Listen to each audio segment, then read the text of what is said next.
आज हम आपके सामने राज्य व्यवस्था और संविधान का चैप्टर लेके आए हैं। आज हम इसमें आपको बताएंगे कि भारत की जो राज्य व्यवस्था है और संविधान कैसे बना, किसने मांग की थी, इसके बारे में हम आज आपको पढ़ाएंगे।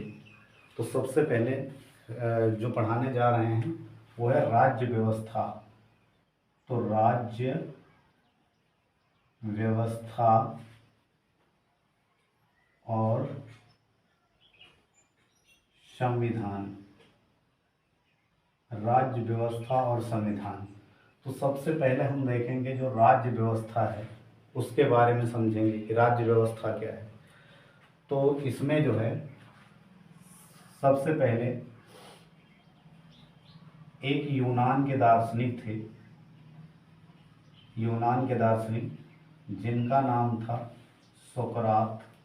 हम एकदम बेसिक से शुरू करते हैं। तो सोक्रात जो यूनान के दार्शनिक थे, इनके बाद में जो इनके शिष्य हुए वह इनके शिष्य हुए प्लेटो।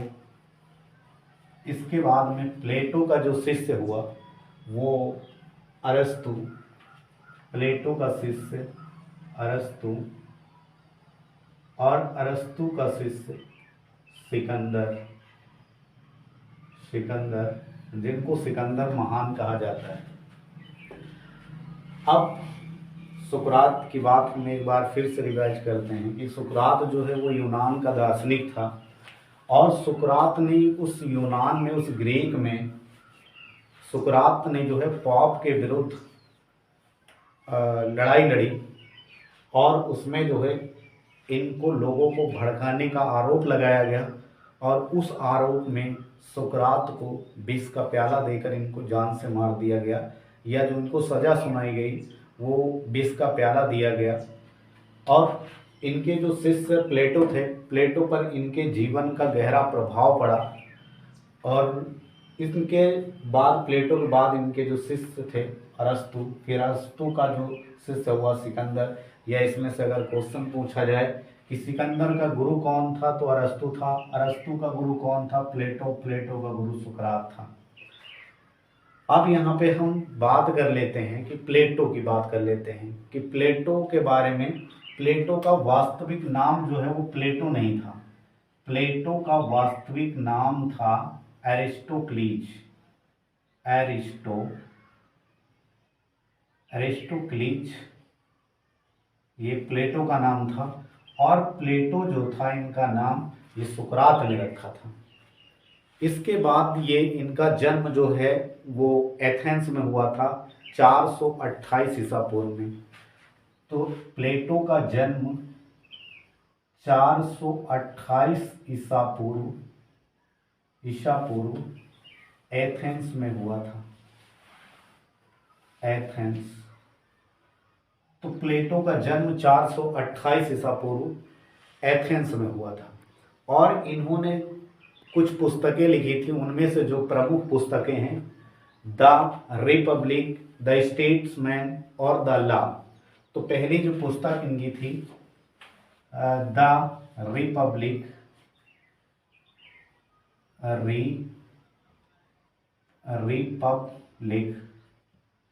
पहली पुस्तक रिपब्लिक। इसके बाद में इन्होंने स्टेट्समैन लिखा था, स्टेट्समैन, और फिर इसके बाद एक पुस्तक लिखी थी द लॉज। तो द लॉज पुस्तक, ये पुस्तकें जो प्लेटो के द्वारा लिखी गई थी, जिनका वास्तविक नाम था एरिस्टोक्लीज। इनका जन्म हुआ था 428 ईसा पूर्व में एथेंस में। अब इसके बाद अगर बात करें कि जो अरस्तु थे, इन्होंने एक एकेडमी की स्थापना की थी, एक एकेडमी खोली थी। तो उस एकेडमी का जो नाम था द एकेडमी था, संस्था थी। तो द एकेडमी नामक इन्होंने एक संस्था खोली थी, और यही संस्था बाद में चल करके यूरोप का सबसे बड़ा या प्रथम विश्वविद्यालय बना। यूरोप का प्रथम विश्वविद्यालय ये यूरोप का प्रथम विश्वविद्यालय बना। जो द एकेडमी प्लेटो ने खोली थी वो बाद में चलकर पूरे यूरोप का प्रथम विश्वविद्यालय बना। इसके बाद में जो इनके शिष्य हैं अरस्तु, उनके बारे में बात कर लेते हैं। तो अरस्तु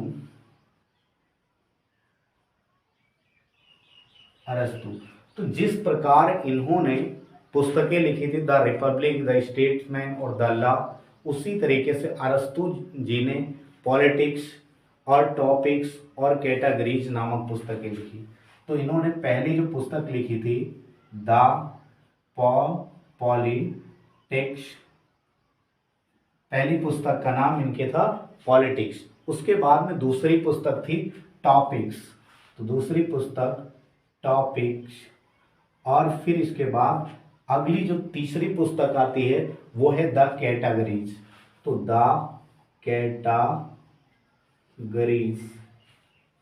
कैटेगरीज ये पुस्तकें अरस्तु के द्वारा लिखी गई। अरस्तु को जीव विज्ञान, जंतु विज्ञान, मनोविज्ञान और राजनीति विज्ञान का पिता या जनक कहा जाता है। तो अरस्तु जी को जीव जंतु विज्ञान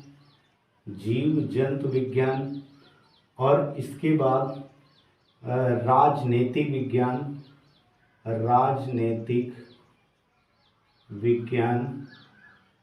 और मनोविज्ञान इन सब का इनको जनक कहा जाता है। जनक अरस्तु जी को जीव जंतु विज्ञान, राजनीतिक विज्ञान, मनोविज्ञान इन सभी विज्ञानों का जनक कहा जाता है। और जो राजनीतिक विज्ञान है इसको इन्होंने मास्टर साइंस कहा था। मास्टर साइंस राजनीतिक विज्ञान को अरस्तु जी ने मास्टर साइंस कहा। इसके बाद में सिकंदर महान का नाम आता है। इनके जो शिष्य थे सिकंदर जो मकदूनिया के शासक थे, मकदूनिया के शासक थे सिकंदर महान। अब इनका एक और नाम मिलता है, वो इनका नाम मिलता है अलेक्जेंडर द ग्रेट। इनका अगला जो नाम है वो अलेक्जेंडर द ग्रेट, ये इनका एक दूसरा नाम मिलता है। तो ये बात थी भारतीय जो राज्य व्यवस्था है। अभी इसमें जो राज्य जुड़ा है उस राज्य की बात बताएंगे। अब एक बार हम इसको और रिवाइज कर देते हैं। तो सबसे पहले हम अगर राज्य व्यवस्था और या एवं संविधान पढ़ रहे हैं तो इसमें जो है सबसे पहले जो सुकरात थे उनके जो शिष्य हुए प्लेटो, उनके शिष्य अरस्तु का शिष्य जो था वो सिकंदर था। यूनान का दार्शनिक था, ये सुकरात है यूनान का दार्शनिक था। प्लेटो जो है ये इनका नाम एरिस्टोक्लीस था, और जो प्लेटो नाम है ये सुकरात ने अपने शिष्य को दिया था। और इन प्लेटो का जन्म 428 ईसा पूर्व एथेंस में हुआ था। पुस्तकें इन्होंने द रिपब्लिक, स्टेट्समैन और द लॉ नामक पुस्तकें लिखी। एक एकेडमी की स्थापना की थी इन्होंने, जो यूरोप में का जो है प्रथम विश्वविद्यालय बाद में चलकर बना। इसके बाद में पॉलिटिक्स, टॉपिक्स और कैटेगरीज नामक पुस्तकें उनके शिष्य अरस्तु ने लिखा। और यहाँ से क्वेश्चन पूछा जाता है कि अगर कहा जाए पॉलिटी शब्द का सर्वप्रथम प्रयोग किसने किया था, तो अरस्तु जी ने किया था। ये हम यहाँ पे लिख देते हैं कि सर्वप्रथम पॉलिटी शब्द का प्रयोग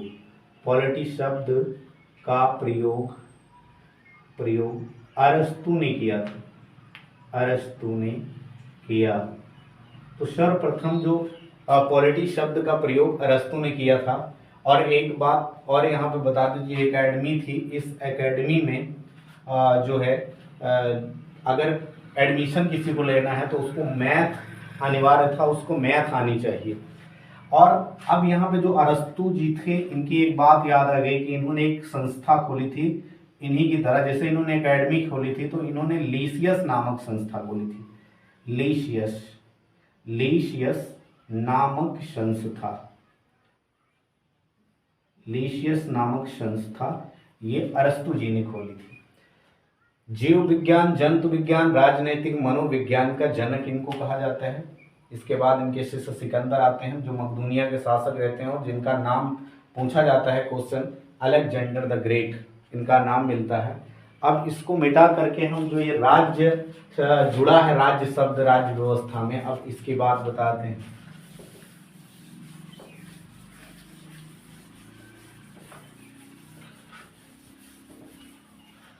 जो राज्य शब्द है उस राज्य शब्द के चार तत्व हैं।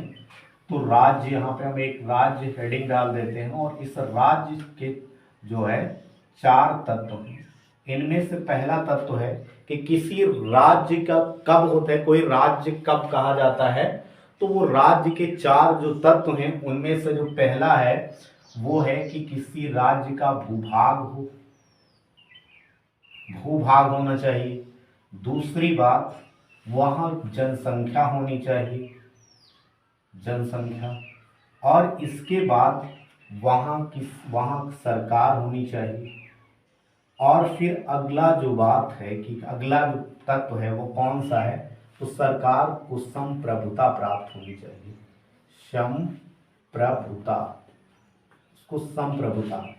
देखिए यहाँ पे जब अगर प्राचीन काल की बात करें तो प्राचीन काल में कोई राज्य नहीं था, तो धीरे धीरे करके कब राज्य बना, क्योंकि जब मानव ने खेती करना अगर सीख लिया उसने, तो उसका जमीन पे भूभाग पे कुछ कब्जा हो गया और जब उसने कब्जा किया एक जगह का निवासी बन गया, तो वहाँ पे निवास करते करते वहाँ जनसंख्या बढ़ती गई। तो दूसरा पॉइंट आ गया कि भूभाग के साथ जनसंख्या हुई। अब जनसंख्या भूभाग के लिए अगर लड़ाई करेगी तो उसके लिए इनका जो मुखिया होना चाहिए, तो इस तरह से सरकार बनाई गई, इन्हीं में से चुना गया, सरकार चुनी गई। और इसके बाद में जो है सरकार को संप्रभुता प्राप्त हुई। संप्रभुता का मतलब होता है कि स्वतंत्रता से किसी चीज पर निर्णय लेना, वो संप्रभुता है। तो ये संप्रभुता हुई। अब इसके बाद में हम अगली बात करेंगे सरकार की। सरकार क्या है, तो सरकार, यहाँ इसको हम बाहर कर लेते हैं। अब सरकार के भी कुछ अंग हैं, तो इसके जो है 3 अंग हैं जो प्रमुख या तत्व के हैं। पहली चीज जो सरकार की है वो है विधायिका, विधायिका। दूसरी है कार्यपालिका, कार्यपालिका। और अगला जो तत्व है वो है न्यायपालिका, न्यायपालिका। सबसे पहले सरकार का जो पहला अंग है वो विधायिका, दूसरा है कार्यपालिका और फिर इसके बाद है न्यायपालिका। अब विधायिका की अगर बात करें तो विधायिका के भी अंग हैं। विधायिका क्या काम करती है, तो विधायिका विधि का निर्माण करती है। विधि का मतलब हो गया कानून का निर्माण करना। तो विधायिका कानून बनाती है। तो यहाँ पे हम लिख देते हैं इसके नीचे कि विधायिका काम क्या करती है, तो ये विधायिका जो है कानून बनाती है, कानून बनाती है। विधायिका कानून बनाती है और इन कानूनों को लागू कौन करता है, तो इनको लागू, कानून को लागू करने का काम, कानून लागू करने का काम करती है कार्यपालिका। और विधायिका कानून बनाती है, कार्यपालिका कानून लागू करती है और जो न्यायपालिका है वो न्याय करती है। और किसके अनुसार न्याय करती है, तो इस कानून के हिसाब से न्यायपालिका न्याय करती है। अब हम इनमें से एक एक की बात करें। सबसे पहले विधायिका की बात करें तो विधायिका में जो है इसमें संसद आती है, संसद। और दूसरा आता है विधानमंडल, विधानमंडल, विधानमंडल। तो संसद कानून बना, यानी विधायिका में संसद और विधानमंडल ये दो हैं। संसद केंद्र के आधार पर ये कानून बनाएगी और राज्य के आधार पर विधानमंडल कानून बनाएगा। अब इनकी अगर हम बात समझें तो संसद किससे मिलकर बनी है, तो इसके भी संसद के 3 अंग हैं।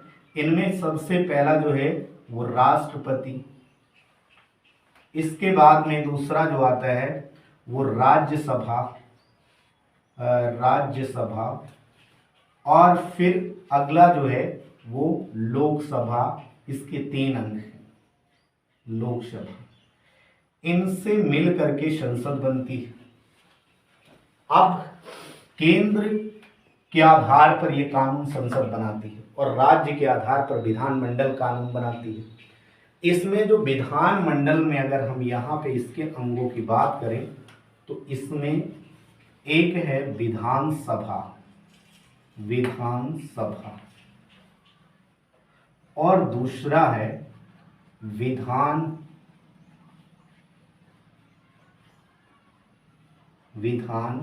परिषद। इसके 2 अंग हैं, विधानसभा और विधान परिषद। अब यहां पे बात करें कि विधानसभा तो हर राज्य में होती है, लेकिन विधान परिषद जो है वो केवल कुछ ही राज्यों में होती है। सभी राज्यों में विधान परिषद नहीं होती। अगर हम ये बात करें कि विधान परिषद किन किन राज्यों में है, तो उसमें से जो पहला है यूपी, फिर बिहार, महाराष्ट्र, कर्नाटक, आंध्र प्रदेश और तेलंगाना। तो यहाँ पे हम लिख देते हैं कि यूपी, फिर बिहार, यूपी, बिहार, आंध्र प्रदेश, आंध्र प्रदेश, महाराष्ट्र,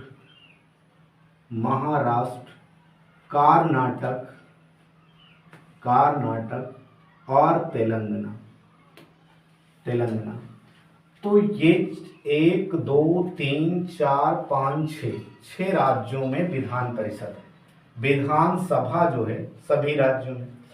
तो ये जो है ये कानून बनाती है राज्य स्तर पर, और ये कानून संसद बनाती है केंद्र के स्तर पर।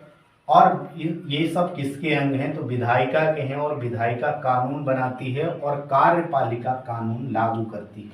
न्यायपालिका न्याय करती है। अब इसके बाद हम दूसरा बात करेंगे किसकी, कार्यपालिका की। अभी हमने बात किया विधायिका की। इसमें जो है वो जो इसकी बात करें तो इसमें जो MP, MLA, MLC आते हैं वो यहाँ पे, और यहाँ पे जो है विधायक, इसमें जो है विधायक लोग जो आते हैं वो इसमें बैठते हैं। राज्यसभा, लोकसभा। अब यहाँ जो है इसके बाद हम बात करेंगे कार्यपालिका की, और इसको मिटा देते हैं।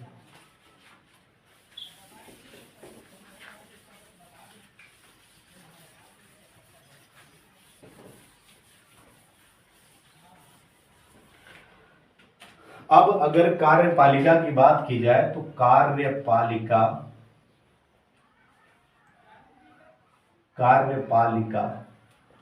इसके 2 अंग हैं।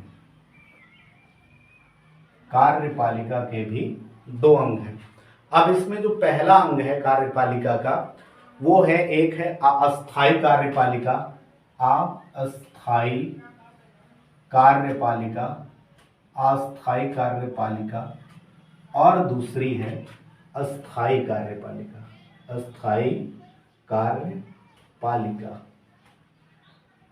अब जो अस्थायी कार्यपालिका है इसमें विधायक जो नेता लोग हैं वो आते हैं, क्योंकि अस्थायी है वो 5 साल के लिए आते हैं।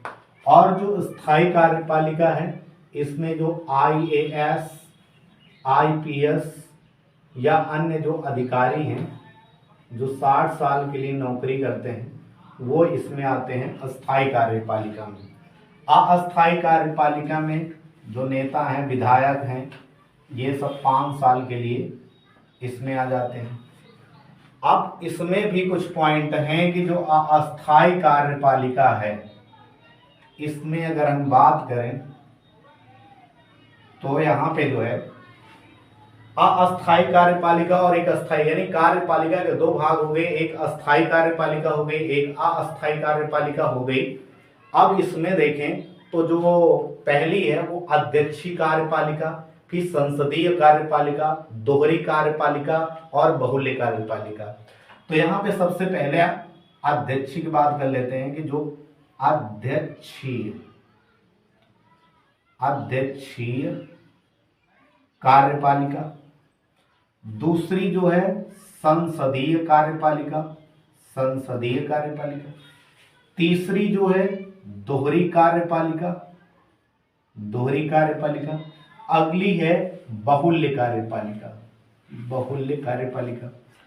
अब अगर बात करें कि अध्यक्षीय जो कार्यपालिका है वो कहाँ की है, तो अमेरिका की जो कार्यपालिका है वो अध्यक्षीय है।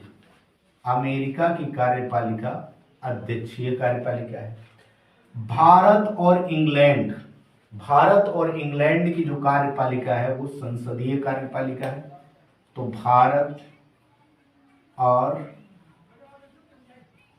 भारत और इंग्लैंड, इनकी कार्यपालिका जो है वो संसदीय कार्यपालिका है।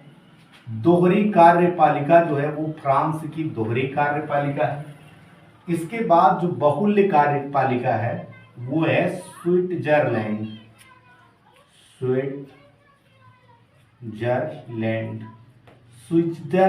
की कार्यपालिका बहुल्य कार्यपालिका है।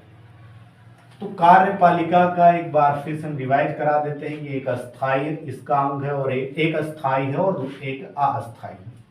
अस्थायी में जो विधायक नेता है वो 5 साल के लिए आते हैं, अस्थायी होते हैं। तो यहाँ पे कार्यपालिका की अगर बात करें अस्थायी में, तो जो अध्यक्षीय है कहाँ की, अमेरिका की, संसदीय भारत इंग्लैंड की, दोहरी है फ्रांस की और बहुल्य कार्यपालिका है स्विट्जरलैंड की। अब इसके बाद हम ये बात कर चुके हैं राज्य व्यवस्था की। इसके बाद हम अगली बात करेंगे जो संविधान की।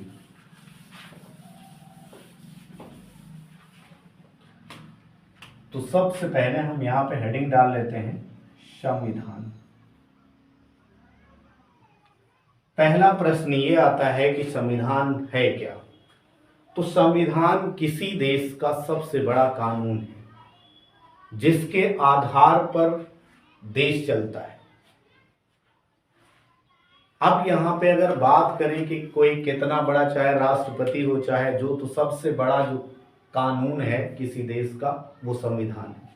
अब यहाँ पे अगर बात की जाए कि संविधान कितने प्रकार का होता है, तो 2 प्रकार का है। एक लिखित संविधान है, एक लिखित संविधान होता है और दूसरा होता है अलिखित संविधान। लिखित संविधान उसे कहते हैं जिसे उस देश की संविधान सभा ने लिखा है। अलिखित संविधान जो है वो संविधान सभा ने नहीं लिखा। संविधान सबका होता है और लिखा भी होता है, लेकिन जो किसी संविधान सभा बना करके सभा के द्वारा लिखा गया हो वो लिखित संविधान है, और जो किसी संविधान सभा के द्वारा नहीं लिखा गया वो अलिखित है। अब यहाँ पे अगर लिखित की बात करें तो जैसे इंडिया हो गई और USA, United state of America. इस तरफ अलिखित में आ जाएगा ब्रिटेन, कनाडा, न्यूजीलैंड, सऊदी अरब, इन सभी के जो संविधान हैं वो अलिखित है। अब लिखित अगर संविधान की बात करें तो इसमें से भी बहुत सारे क्वेश्चन पूछे जाते हैं कि सबसे पहला जो लिखित संविधान है वो किसका है। तो यहाँ पे लिख देते हैं कि पहला लिखित संविधान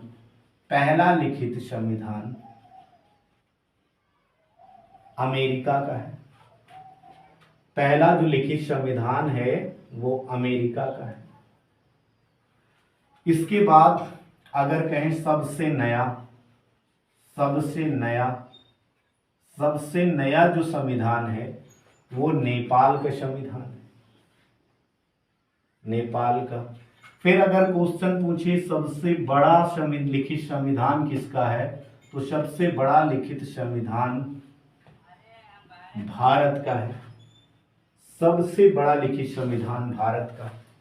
सबसे छोटा कहें अगर, सबसे छोटा लिखित संविधान, तो सबसे छोटा है मोनाको देश का। तो सबसे छोटा मोनाको देश का संविधान है।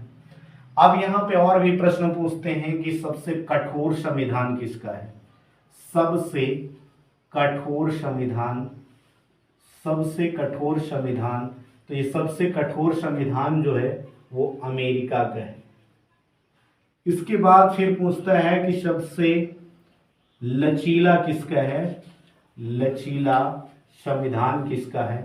तो सबसे लचीला जो संविधान है वो है ब्रिटेन का। सबसे लचीला संविधान ब्रिटेन का है। अब इसके बाद अगर कहे कि जो लचीला, लचीला और कठोर, और कठोर दोनों कौन से हैं, तो वो है भारत का। लचीला भी है, कठोर भी है, मतलब इसमें संशोधन भी हो सकता है, इसलिए और कुछ चीजों में बदलाव ही नहीं हो सकता, तो इसलिए इसको कहा गया है कि लचीला और कठोर दोनों है। अब बात आती है कि संविधान जो है, संविधान की जरूरत पड़ी और संविधान की मांग किसने की।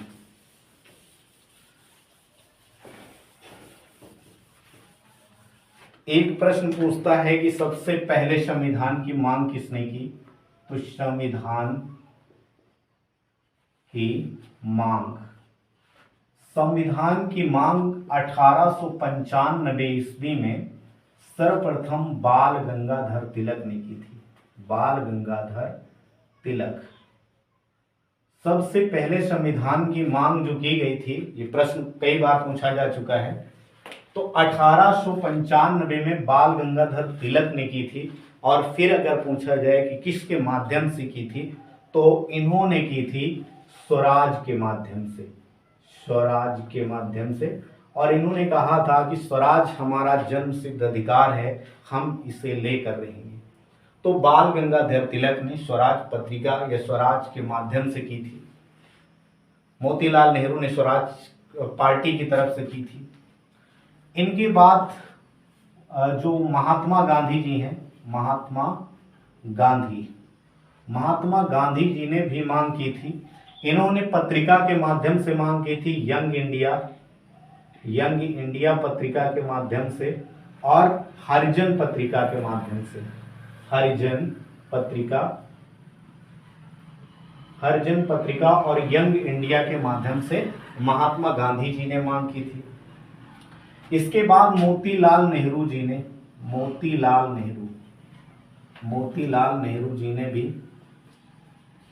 स्वराज के माध्यम से, स्वराज पार्टी की तरफ से, स्वराज पार्टी की तरफ से इन्होंने मांग की थी। क्योंकि स्वराज पार्टी की स्थापना भी पूछा जाता है किसने की थी, तो चित्तरंजन दास और मोतीलाल नेहरू ने की थी। एक प्रश्न पूछा जाता है कि वास्तविक रूप से मांग किसने की थी। वास्तविक रूप से इन सभी लोगों ने जो है पत्रिका के माध्यम से मांग की थी, लेकिन अगर वास्तविक रूप से पूछा जाए कि वास्तविक रूप से मांग किसने की थी, तो वास्तविक रूप से मांग करने वाले, मांग करने वाले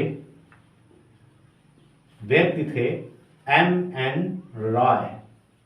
इन्होंने वास्तविक रूप से मांग की थी, इसलिए प्रश्न पूछा जाता है कि वास्तविक रूप से मांग करने वाले कौन थे जो संविधान सभा की मांग की थी, तो वो थे M.N. रॉय।